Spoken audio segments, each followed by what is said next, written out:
Everyone always talks about Thanos, the big purple dude who snapped away half the universe, and yeah, that was a pretty dramatic move, but honestly, when you really dig into it, there's another villain who's been around forever and is way scarier. Dr. Doom. And yes, it's going to be the next supervillain from the new Avengers movie. He's not just some space warlord, he's a genius, a sorcerer, and a king, all wrapped up in that iconic metal armor. And he's got this personal vendetta thing that makes him way more dangerous, so let's kick things off with what makes Doom so utterly messed up. At number 1, it's his brain. But not just the smarts, it's the ego that comes with it. Okay, Thanos is smart, no doubt. You don't come up with a plan to perfectly balance the universe without some serious brain power. But Doom? He's a scientific genius and he rivals Reed Richards, the smartest man in the Marvel Universe. That's a huge deal. Stan Lee and Jack Kirby, the legends themselves, made Victor Von Doom the lifelong enemy of Reed Richards, so he had to be smart, and he's proven it over and over.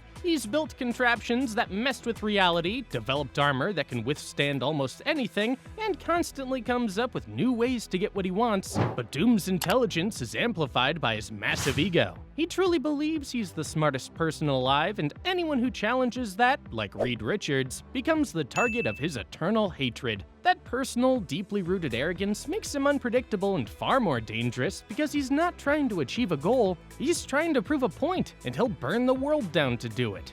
Next at number 2, it's not just science with Doom, it's magic. Thanos is a warlord, a strategist, but he's not really known for casting spells, is he?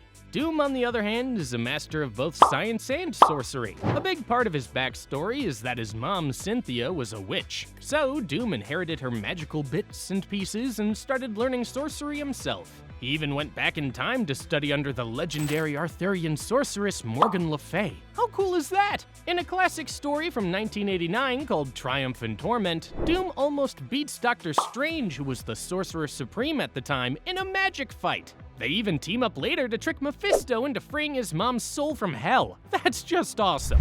Then there's Unthinkable from 2003, where Doom goes full dark magic, making a deal with demons for more power. The catch? He had to sacrifice something he loved, so he coldly kills his childhood girlfriend, Valeria. That's a level of dedication to evil that even Thanos would probably raise an eyebrow at. Having both science and magic in his arsenal makes Doom unpredictably unstoppable because he can attack from any angle with any kind of power.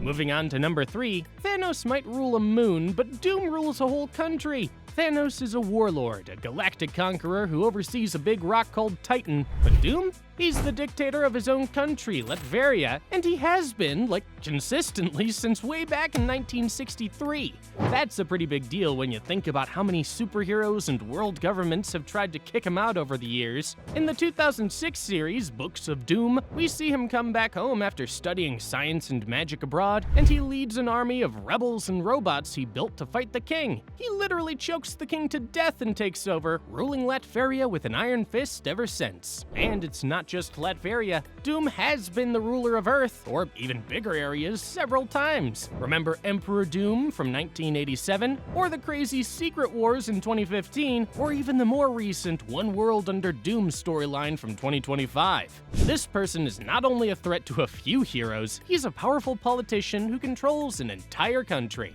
At number 4, Doom has actually whooped Thanos. In Secret Wars from 2015, Doom basically wasted the Mad Titan. Now, they had faced off before in Infinity Gauntlet back in 1991, and Thanos, being superpowered by the Infinity Gems at the time, beat Doom pretty easily, but Doom just got knocked out. His armor saved him. When they met again in Secret Wars number 8, it was a different story. This time, Doom was God Emperor Doom, with nearly limitless power from the Beyonders. Thanos, always talking a big game, even said he wouldn't need the Infinity Gauntlet to take Doom down. Big mistake.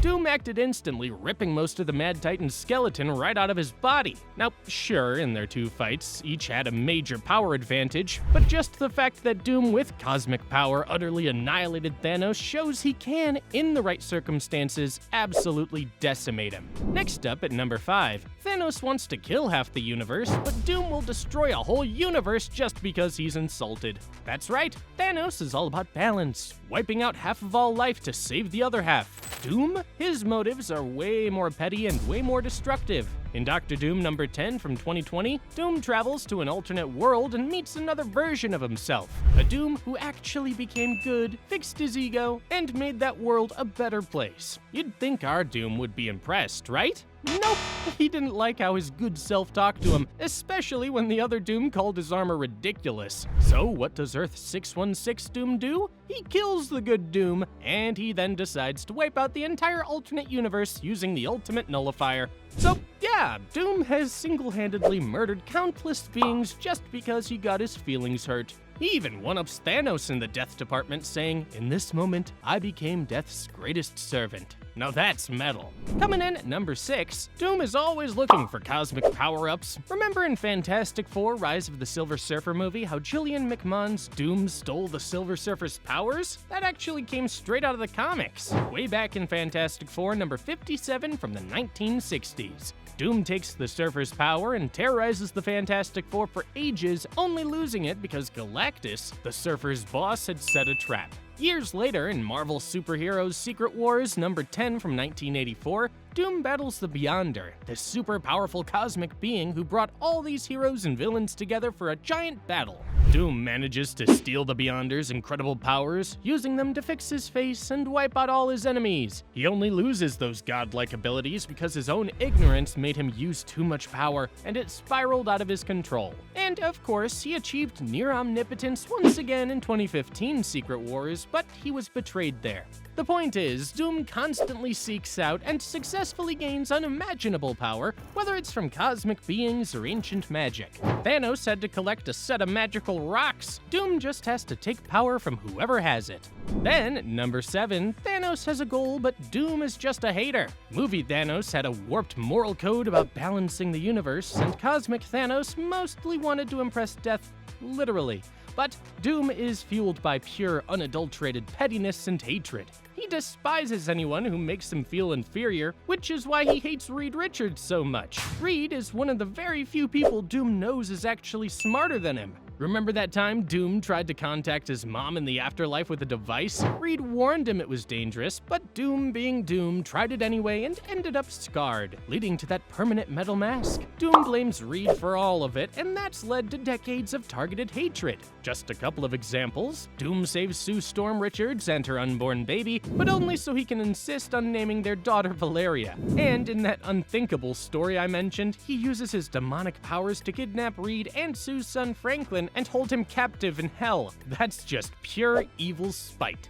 Next up at number 8, you never know if you're fighting the real Doom. This guy is a master of deception. One way is his mind-swapping ability. Way back in Fantastic Four number 10, 1962, Doom learned how to swap bodies with people from small alien dudes called the Ovoids. He then used it to temporarily swap bodies with Reed Richards. Doom doesn't use this power often because he's too self-centered to want to be in anyone else's body for too long, but when he does, it's super effective. Like in Fantastic Four number 260 from 1983, he swaps bodies with a random bystander to fake his own death.